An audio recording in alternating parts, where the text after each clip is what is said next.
YTN 라디오 김우성의 생생경제. 애청자 여러분 안녕하십니까? YTN 뉴스 FM 김우성 PD입니다. 한미 FTA 재협상이냐 개정협상이냐 이 두 가지 의미는 크게 다릅니다. 뭐냐 이런 거에 관심이 집중되고 있는데요. 사실 트럼프 미 대통령의 선거 공약에서부터 시작해 한미 정상회담의 주요 의제로까지 등장한 FTA. 그 성격보다는 내용과 전략이 중요합니다. 특히 한미 상호이익의 측면에서 적대적 대립보다는 서로의 공동 문제를 찾는 게 중요하다라는 지적이 있습니다.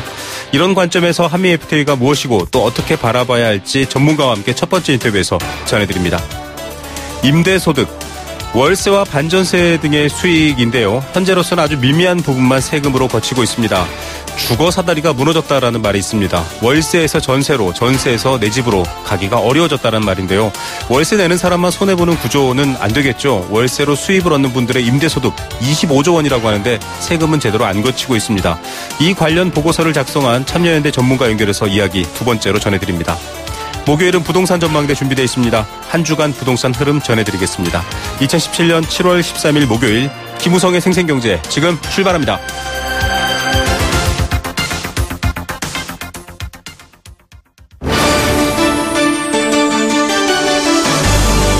YTN 라디오 김우성의 생생경제.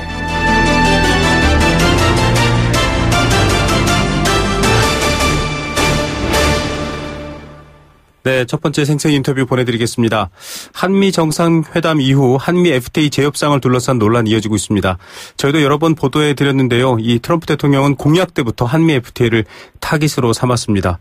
물론 무역이라는 게 유불리를 따져서 서로 변화를 줄 수 있긴 한데요. 우리의 입장을 어떻게 세워야 될지 또 우리의 전략이 어떻게 가야 될지에 대한 국민적 관심이 높아지고 있습니다. 미국 정부가 우리나라의 공동위원회 개최를 요구했습니다. 본격적으로 다시 얘기해보자 이건데요. 우리 정부는 일단 재협상이 아니라 개정 여부를 결정하는 개정협상이다라고 선을 그었습니다. 어떤 게 또 차이가 있는지 어떤 방향으로 가야 될지 전문가와 함께 이야기 나눠봅니다. LG경제연구원 김영주 연구위원 전화로 연결합니다. 위원님 안녕하십니까? 예, 안녕하십니까? 예, 보통 미 무역대표부 이렇게 표기가 되는데 일단 한미 FTA 관련 특별 공동위원회 개최를 요구한다 이렇게 알려졌다고 알려져 있습니다. 예. 이게 재협상이냐 개정협상이냐 이렇게 지금 보고 있던데요. 선을 긋는 이유도 궁금하고요. 차이가 있습니까? 예, 좀 차이가 있습니다. 이제 재협상이라고 하면 영어로는 renegotiation이라고 하고요. 그럼 개정협상은 이제 amendment라고 합니다. 그래서 네네. 원칙적으로는 이제 개정협상이라고 하면 그 한미 FTA 협정 조항들 중에 이제 일부를 수정하는 것을 이제 개정협상이라고 하고, 네. 재협상이라고 하면 좀 전면적인 수정을 의미하는 겁니다. 네. 근데 이번에 그 날아온 그 편지에서 이게 재협상이다, 개정협상이다 이런 거를 구체적으로 명기한 것은 아니고 또 네. 아직 그 정도까지 논의가 진행된 것은 아닙니다. 네네. 다만 이제 일단 모여서 그런 여부의 어떤 필요성이나 혹은 어떤 부분을 논의할지에 대해서 한번 이야기해보자는 매우 좀 초보적인 수준의 논의라고 할 수 있겠고요. 네. 근데 이제 이 논의를 이해하기 위해서는 그 한미 FTA 공동위원회가 무엇인가를 좀 미리 볼 필요가 있습니다. 네네네. 근데 한미 FTA뿐만 아니라 모든 FTA라고 하는 것이 한번 발표가 되면 그대로 가는 게 아니라 이 경제 환경이 바뀌고 또 두 나라의 산업 구조가 달라지기 때문에 조금씩 이제 수정도 하고 보완도 하게 되는데요. 네. 그걸 하기 위한 일종의 모임이 그 공동위원회라는 겁니다. 네. 보통은 한 1년에 한 번 정도 모여서 지금 잘 진행되고 있는지 예상 못했던 문제점은 없는지 이런 것들을 정기적으로 점검을 하는데, 네. 이번에 이 미국 무역대표부에서 온 요청은 그런 정기적인 위원회가 아니라 지난번 한미 정상회담 때 나왔던 그 논의의 후속 조치로 이제 특별한 어떤 임시 회기의 성격을 갖는 그런 공동위원회라고 할 수 있겠습니다. 그래서 예. 어떤 재협상이냐 개정협상이냐 이것도 좀 관심을 가져봐야겠지만 그거보다는 드디어 미국이 이제 움직이기 시작했구나 이렇게 바라보는 게 더 옳을 것 같습니다. 예, 전면적인 지금까지의 어떤 이 FTA의 구조나 관계를 바꾸는 것이냐 아니면 기존의 틀 안에서 좀 변화를 주는 것이냐 하는데 우리 정부가 일단 개정협상이다라고 선을 그어버렸거든요. 그렇다면 네. 지금 위원님께서 말씀하신 것처럼 이제 판을 열고 본격적으로 한번 다뤄볼까라고 하는 게 미국의 입장이라면 우리 정부는 살짝 뭐랄까요, 이 전략이라고 할까요? 개정협상이다 이렇게 얘기한 것 같은데 좀 다른 의미가 있다고 해석해도 될까요? 어떻습니까? 예, 일단 그 개정 협상이라고 하는 것은 기존 한미 FTA 틀 안에서 움직이고 또 네. 그 개정 협상이라고 하는 거는 이제 서로가 충분히 양해할 수 있는 부분입니다. 네. 예를 들면 뭐 자동차를 어떻게 열기로 했는데 지금까지 없던 뭐 전기 자동차라든지 수소 자동차라든지 이런 새로운 자동차가 생겨나면 네. 그런 부분에 대한 논의를 또 새로 해야 되지 않겠습니까? 네. 이제 그런 거는 이제 개정 협상의 범위에 포함되는 거고 네. 그런 거 저런 거 구체적으로 안 따지고 일단 전체를 한번 들여다보자라고 하면 이게 이제 재협상이 되기 때문에 네. 굉장히 범위가 넓어지는 것이죠. 예. 근데 이번에 온 그 편지를 봐도 미국 정부가 그 협상과 개정 협상의 차이를 명확하게 긋는 것 같지는 않습니다. 네네. 그래서 그 부분은 그렇게 크게 신경을 안 써도 될 것 같습니다. 예, 그간의 뭐 트럼프 대통령의 발언 이런 것들 때문에 일단 언론들은 앞다퉈 해석하기 바쁜데요. 일단은 지켜봐야 되겠지만 판이 열렸다라는 얘기는 일단 의미 있는 것 같습니다. 일단 공동위원회 뭐 그간의 정기적인 목적이 아니라 이제 좀 새롭게 얘기해보자라는 어떤 임시회기 성격의 위원회라고 말씀하셨는데 아직 우리나라는 좀 라인업이 안 짜여져 있다 이런 평가가 있더라고요. 통상교섭본부장이 사실 이 핵심 역할을 맡아야 되는데 지금 공석이거든요. 예. 그래도 어쨌든 미국이 요구하면 계속 해야 되는 상황인 거죠?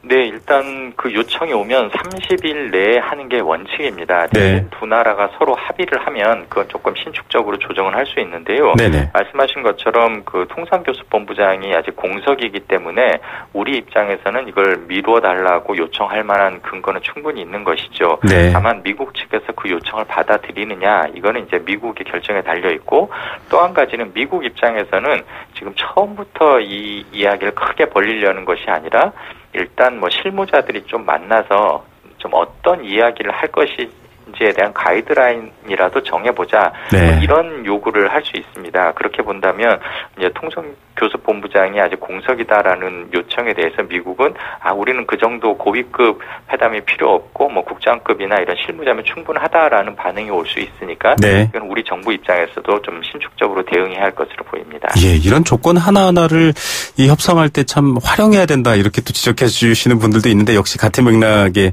얘기를 해주시는 것 같습니다.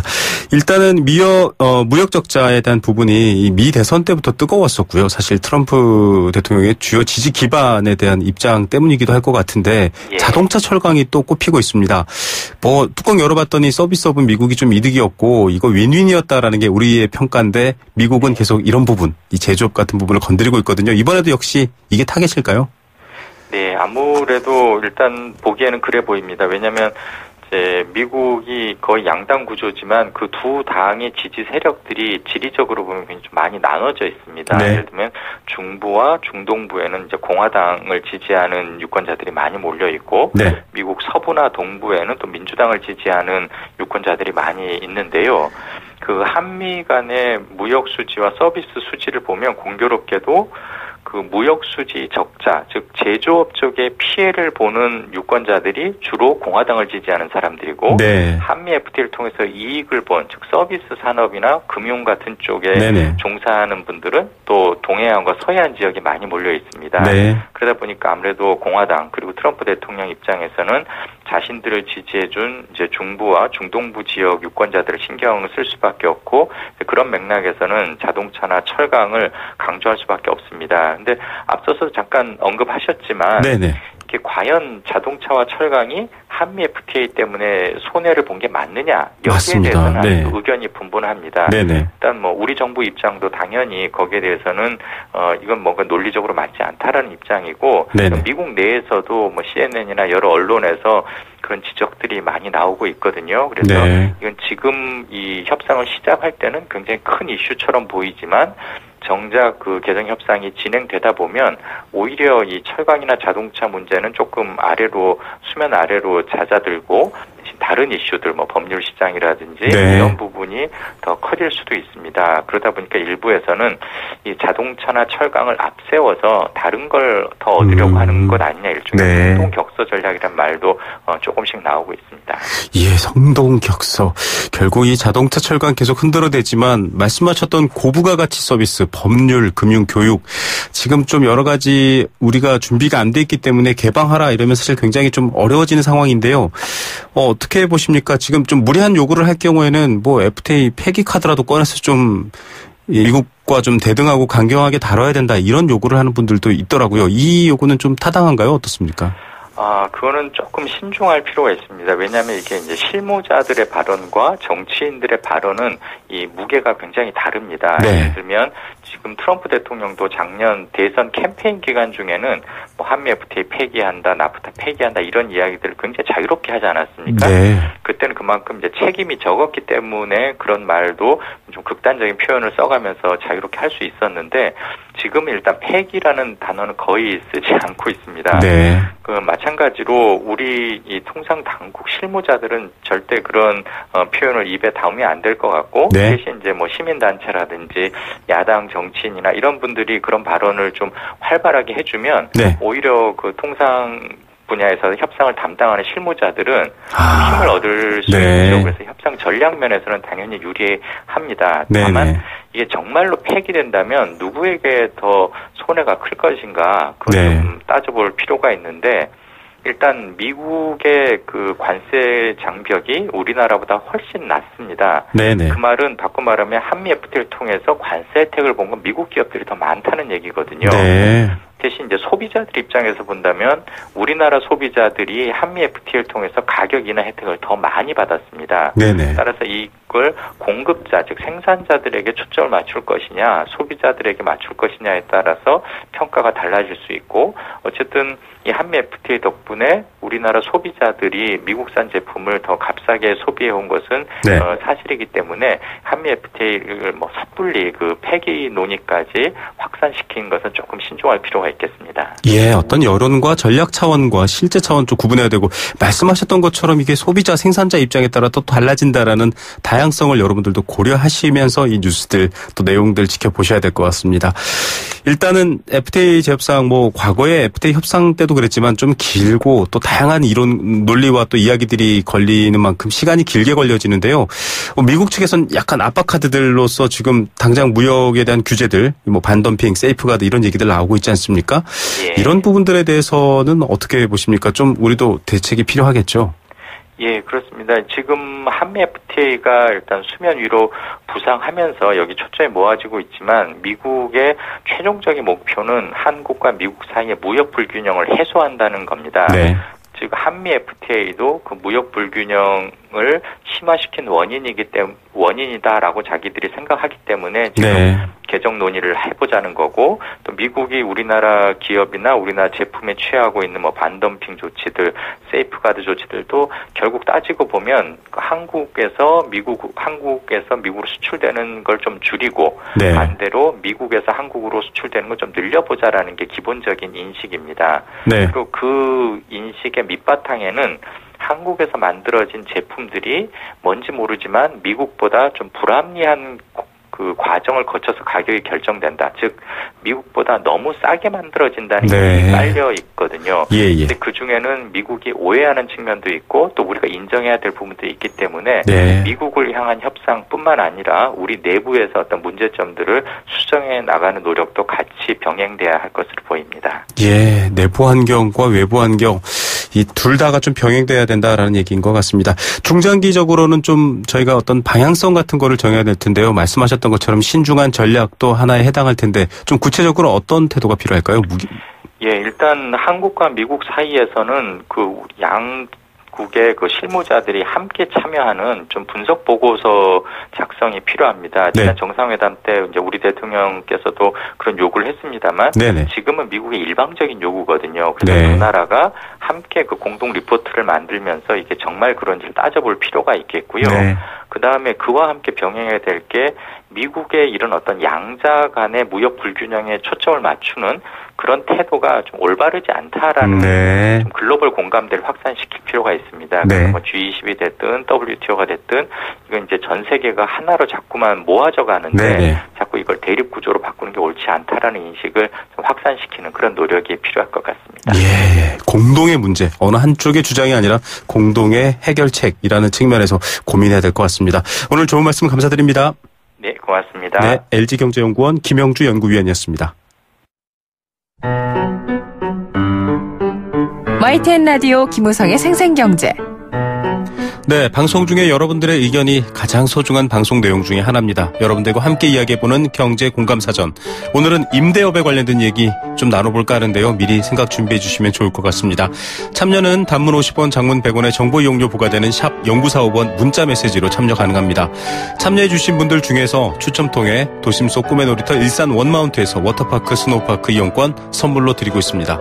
임대업은 주거나 상업, 창고용 용도 등의 건물을 임대하는 산업을 말합니다. 최근에는 하루가 다르게 치솟는 임대료 때문에 조물주 위에 건물주가 있다 이런 우스갯소리가 나올 정도죠. 그런데 근로소득자에 비해서 과세가 낮습니다. 소득 재분배, 형평성 이런 것들이 문제가 있다라는 지적도 되고 있고요. 임대업자가 늘고 임대소득이 늘수록 또 다양한 이 조세 정책의 변화도 필요한 상황입니다. 다주택 보유자가 월세로 걷어들이는 임대소득이 굉장히 많은데요. 실제로 세금은 아주 적게 거두고 있습니다. 이런 부분들이 다시 투입되는 재정으로 활용되지 않는다면 또 문제가 있을 텐데요.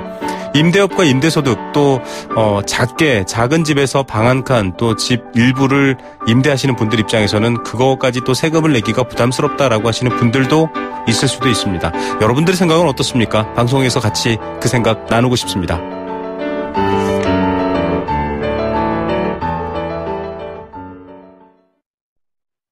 네, 생생경제 일부 포스코 삶을 완성하는 품격 롯데캐슬과 함께했습니다. 캠페인 2개 듣고 이 시각 주요 경제 뉴스 전해드립니다.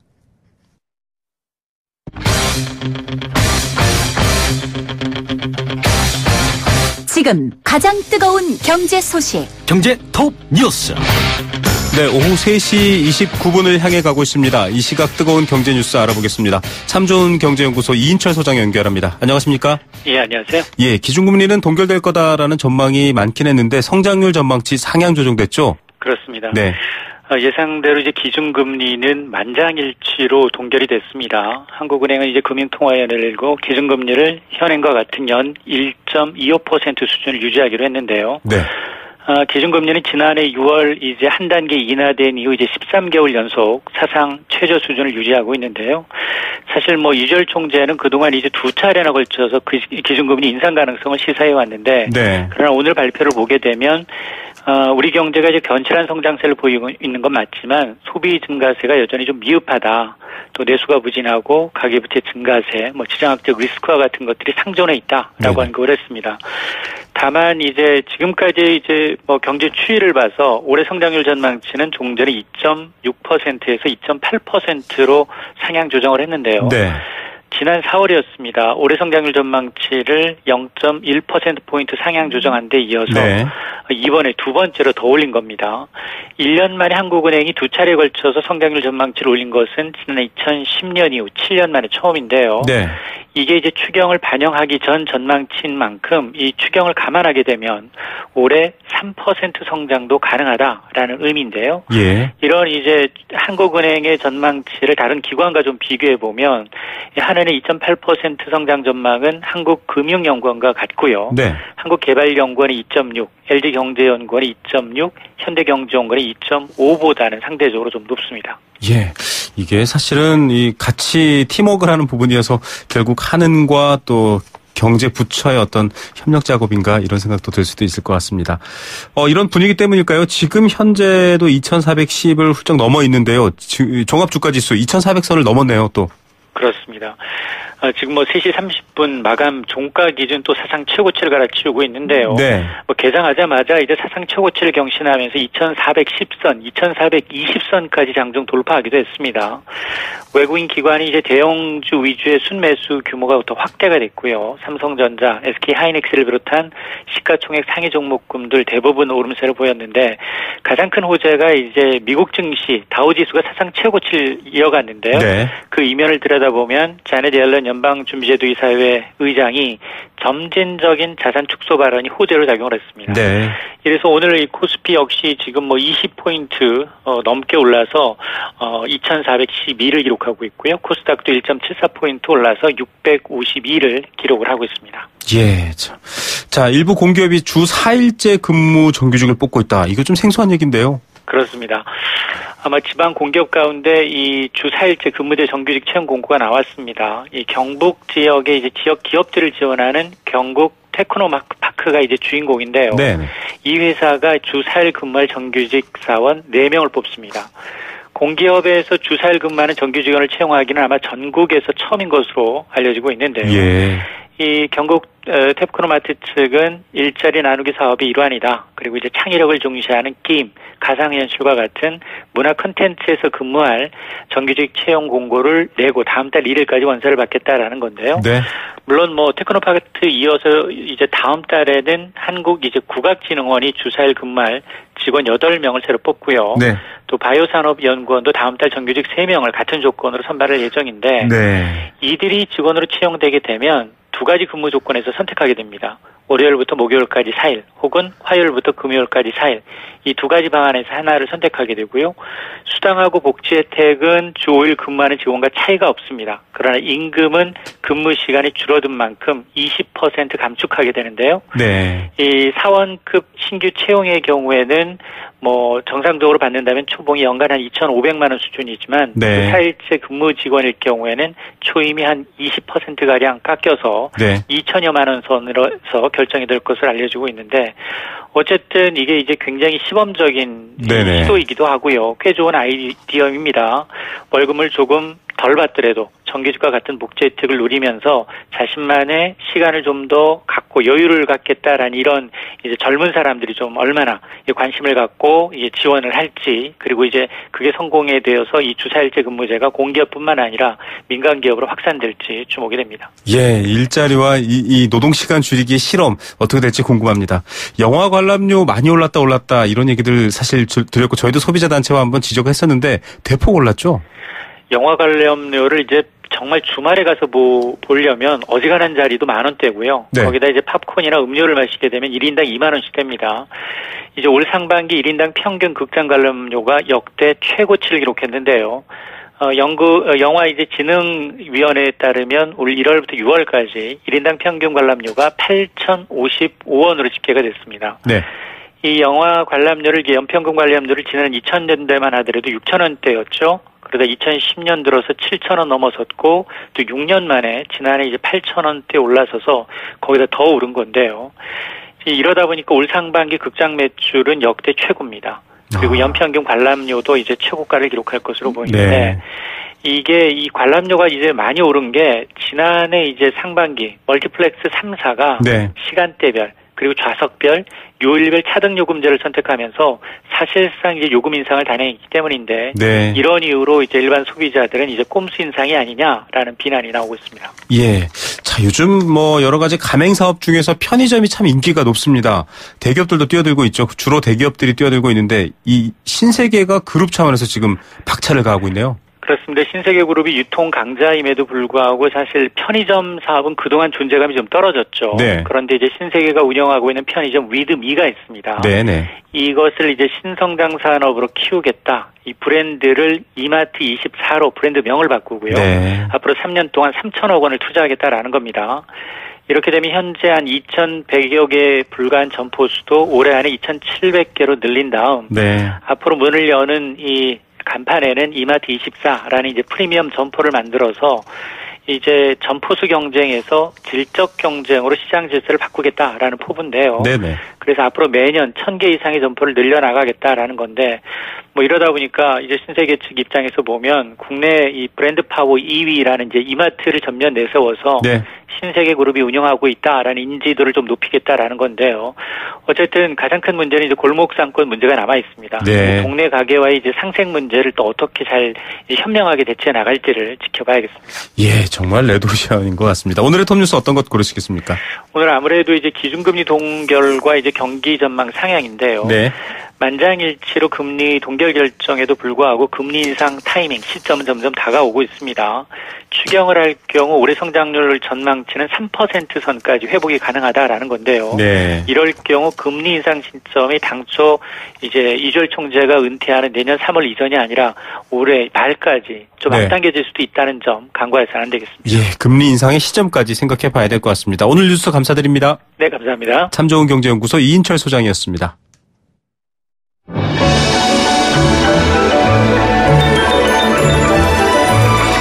오늘의 경제를 들여다보는 시원한 창. YTN 라디오 김우성의 생생경제 생생 인터뷰. 네, 두 번째 생생 인터뷰입니다. 이 월세에 살다가 전세 마련해서 이제 내 집 마련, 이런 공식이 과거에는 있었죠. 지금의 기성세대들에게는 아주 익숙한데요.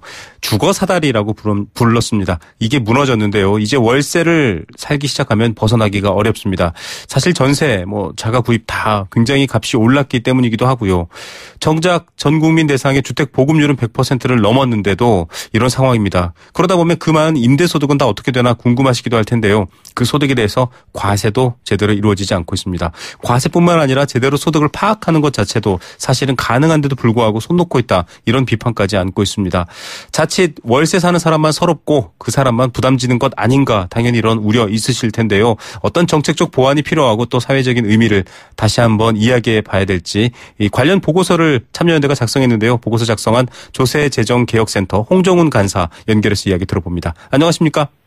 네, 안녕하십니까. 예, 사실 소득도 그렇게 크게 개선되지는 않고 있습니다. 아직까지는. 결국 임대주택이 좀 주거의 대표적인 형태가 되어가고 있는데, 그리고 그런 이유로 사실은 집을 사려는 사람도 많은데 임대차 시장 현황은 좀 굉장히 혹독하다, 왜곡돼 있다, 이런 얘기를 하셨더라고요. 어떤 상황입니까?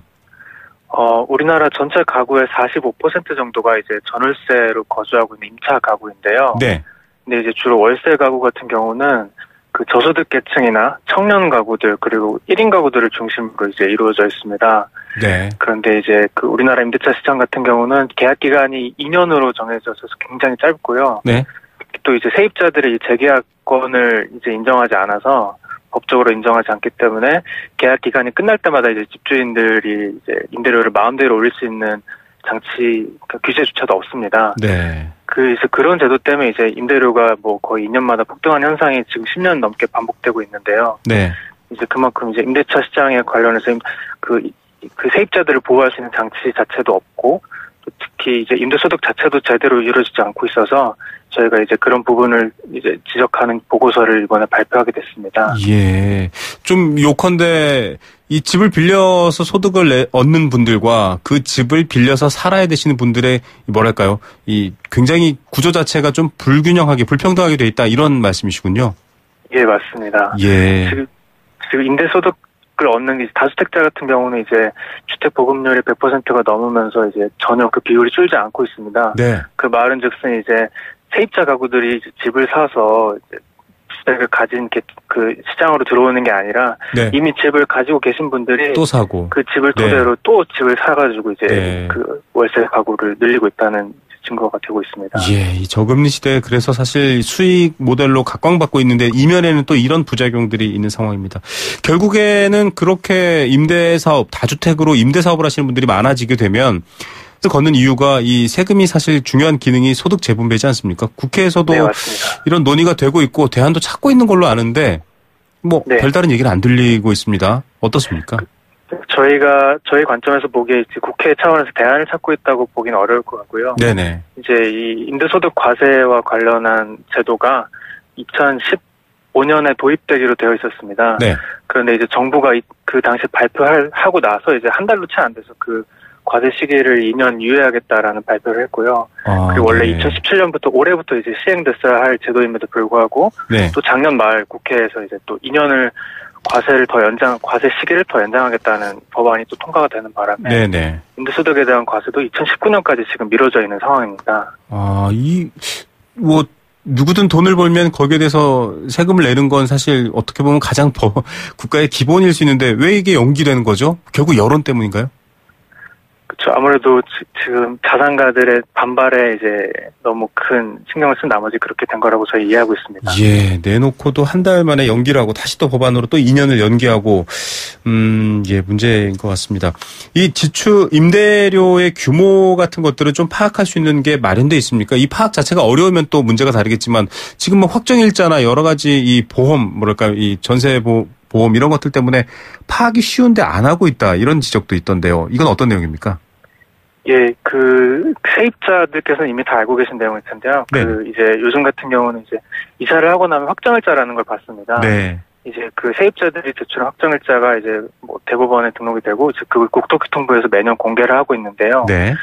그러니까 그 말인즉슨 이제 그러니까 임차인들이 지출하는 임대료 규모는 이미 파악할 기반이 마련되고 이해를 해도 되는데 이제 문제는 그 임대 소득을 가져가는 그 임대인들의 규모거나 뭐 임대주택의 통계 같은 거를 지금 정부 차원에서 지금 전혀 통계를 발표하고 있지 않은 상황입니다. 네. 그래서 그런 한계에도 불구하고 저희가 정부의 생산하는 자료들 통계를 추산한 결과 그 전국 월세 가구에서 지출하는 임대료 규모가 월 2조 원 가까이 되고 이걸 연 단위로 환산하면은 한 25조 정도 되는 걸로 추정이 됩니다. 예. 이 월세 사시는 분들이 내는 월세가 25조 원입니다. 우리나라 국가 1년 예산이 400조인데 25조의 월세를 내고 있는데 세금 얘기는 지금 아주 25조에 대한 세금 현재는 얼마 정도 걷고 있는 건가요? 지금 얼마 전에 한승희 국세청장 인사청문회에서 밝혀진 자료에 따르면 이제 우리나라 전체 다주택자 가구 수가 187만 정도 되는데 이제 그 임대 소득을 얻고 있다라고 파악하고 있는 게 4만 8천밖에 안 됩니다. 그리고 그 4만 8천 가구가 이제 얻는 소득이 1조 6천억 정도라고 이제 밝혀진 바 있습니다. 예. 참, 원래 그렇다면은 좀, 받아야 되는 여러 가지 세수보다는 훨씬 수적으로도 모자란 부분인데, 뭐 일단 이 불로소득의 측면에서 공정한 과세가 되지 않는다라는 것도 문제 제기가 되는 부분이겠지만, 계속 이런 구조, 그러니까 투명하지 않거나 뭔가 이 조세 측면에서 들여다보지 않는다라고 하면 결국 다양한 문제점들도 있을 것 같아요. 우려되는 부분들은 어떤 겁니까?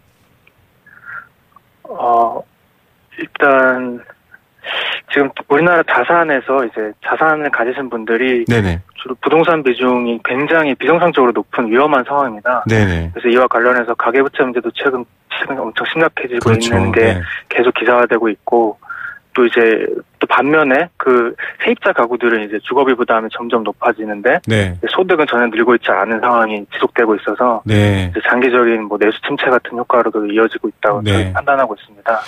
그리고 이렇게 계속 기울어진 이제 주거 불평등이 심화되고 있으면 이제 그 우리나라 그 헬조선 문제가 점점 더 심화될 거라고 생각하고 있습니다. 오늘 한국은행도 이 기준금리 동결을 했습니다. 성장률을 높여 잡았는데 기준금리 동결한 이유가 이 소비라든지 이런 부분들은 여전히 얼어붙어 있다라고 하는데 계속 월세 부담이 커지면 그렇게 될 거고요. 이게 앞으로 계속 문제가 심화될 수 있다는 점에서 들여다봐야 될 텐데 좀 대안을 얘기해야 될 것 같습니다. 뭐 소득 재분배도 있고 공정과세도 있고 여러 가지가 있는데 임대소득 과세를 개편한다.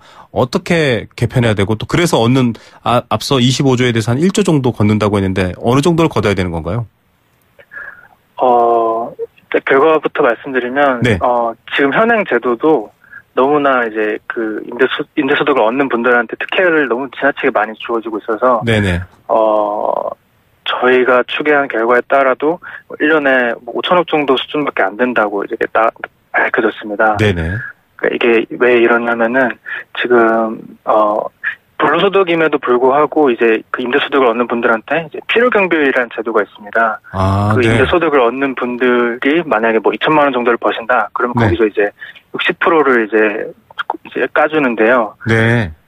거기다가 이제 기본공제 금액까지 있어서 이제 실질적으로 세금을 내게 되는 금액은 엄청나게 작게 됩니다. 그래서 뭐 예를 들면 이제 연 2천만 원을 얻는 임대소득자다 그러면은 1년에 내는 세금이 거의 56만 원 정도밖에 안 됩니다. 그 정도 수준밖에 안 돼서 저희는 그런 임대소득자들에게만 주어지는 특혜 같은 제도들을 폐지를 해서 뭐 최소한 이거 뭐 지금 근로소득으로 세금 내시는 분들이 들으면 약간 버럭하실 이야기인 것 같아요.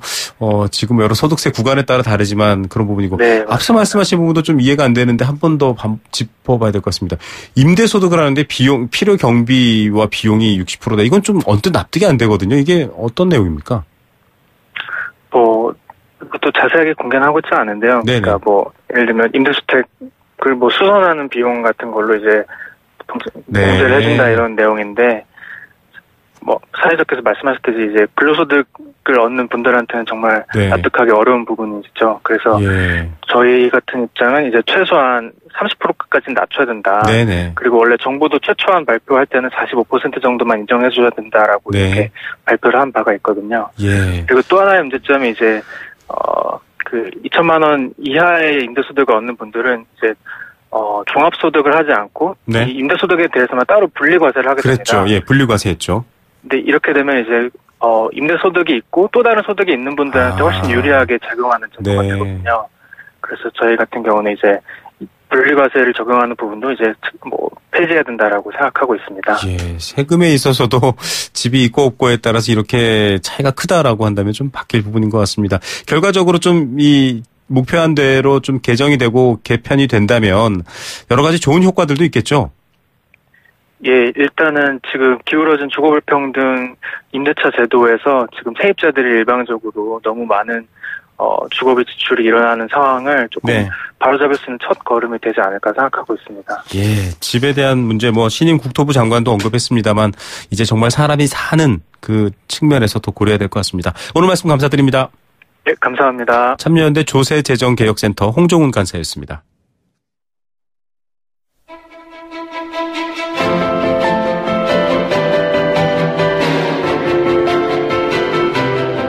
부동산 어디로 가고 있는지 시원하게 보여드립니다.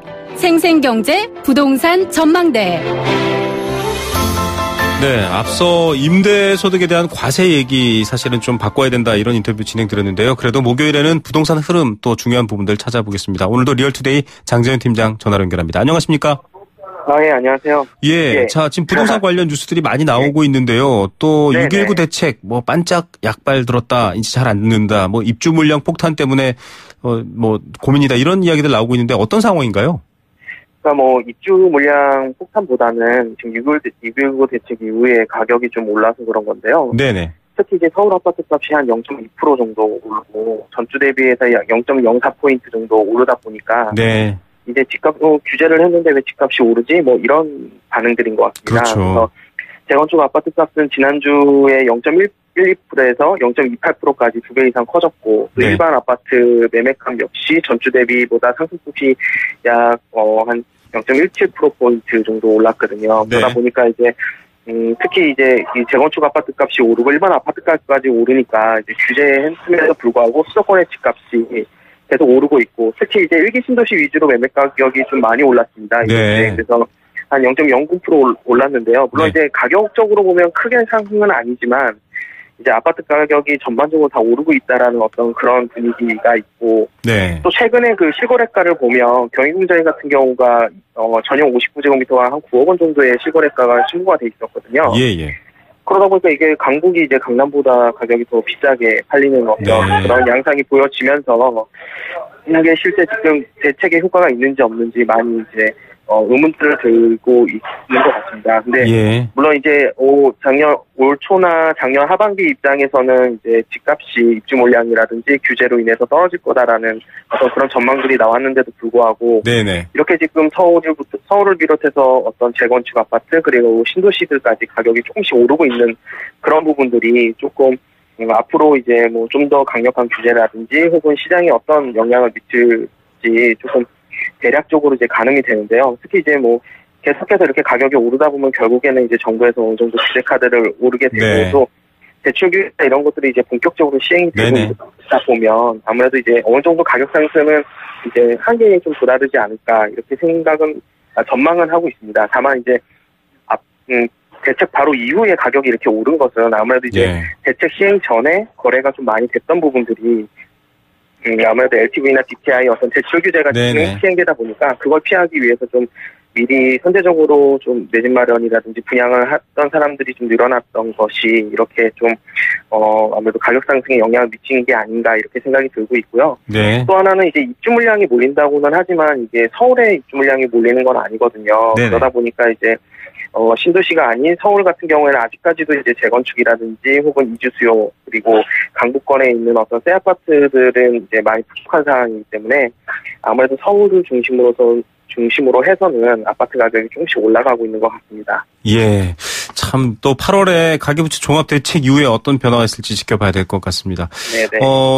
이런 상황 흐름 때문에 사실 주변에 실수요자분들, 주택이 없는 분들이거나 혹은 주택이 있지만 다시 또 구입하시는 분들이 어떻게 해야 되나 이렇게 물어보시거든요.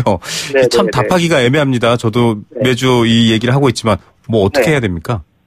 가장 중요한 게 예전에 그 2010년 이후에 그 부동산 시장이 굉장히 좋지 않았을 때에도 실제 실수요자들이 주택을 매입한 후에는 큰 어떤 손해라든지 리스크가 있었던 건 아니거든요. 네. 문제는 이제 단기 투자라든지 혹은 자금 여력이 안 되는 분들이 너무 네. 무리한 대출을 받아서 주택을 샀기 때문에 문제가 생겼던 거고요. 네네. 실제 실수요자들 같은 경우에는 지금 계속해서 전세값이 아무리 네. 이제 상승폭이 좀 줄어들었다 하더라도 네. 앞으로 전세값이 만약에 오르지 만약에 전월세 상한제라든지 뭐 이런 부분들이 정책이 시행이 되면 네네. 전세에서 월세로 전환하는 경우가 굉장히 많아질 거거든요. 네. 그렇게 됐을 경우에는 이제 주거 부담이 사실은 전세보다 월세가 더 높은 거기 네네. 때문에 실제 실수요자들의 부담 혹은 내 집 마련이 못한 어떤 세입자라든지 어떤 주거 약자들에 대한 어떤 부담이 더 늘어날 가능성이 높습니다. 그렇기 때문에 예. 앞으로는 이제 그런 것들을 봤을 때는 실수요자 중심으로는 자금 네. 여력만 된다면 중소형 아파트들 위주로는 수도권에서는 그렇게 큰 리스크는 없지 않을까 이렇게 생각이 듭니다. 예, 실수요자의 선택은 또 다른 부분 고민해봐야 될 것 같습니다. 오늘 소식 여기까지 듣겠습니다. 네, 리얼투데이 장재현 리서치 팀장이었습니다. 네, 생생경제 포스코 삶을 완성하는 품격 롯데캐슬과 함께했습니다. 0694님, 일정 이상 주택 임대하는 임대사업자 좀 상향 조정해서 과세해야 됩니다라는 얘기도 있고요. 규모에 따라서 근근히 먹고 사는 분들은 좀 달리 적용해야 됩니다라는 말도 있고, 소득 전체를 좀 잘 파악해서 적용해야 됩니다. 다양한 의견 1642님, 5830님, 4809님 다 감사드립니다. 6624님, 임대소득, 금융소득은 좀 세금 제대로 내야 됩니다. 저 월세 사는 경비원인데 손주들과 물놀이 한번 가고 싶습니다 하셨는데요. 물놀이 다녀오십시오. 선물 보내드리겠습니다. 내일 오후 3시 10분에 뵙겠습니다. 김우성의 생생경제였습니다.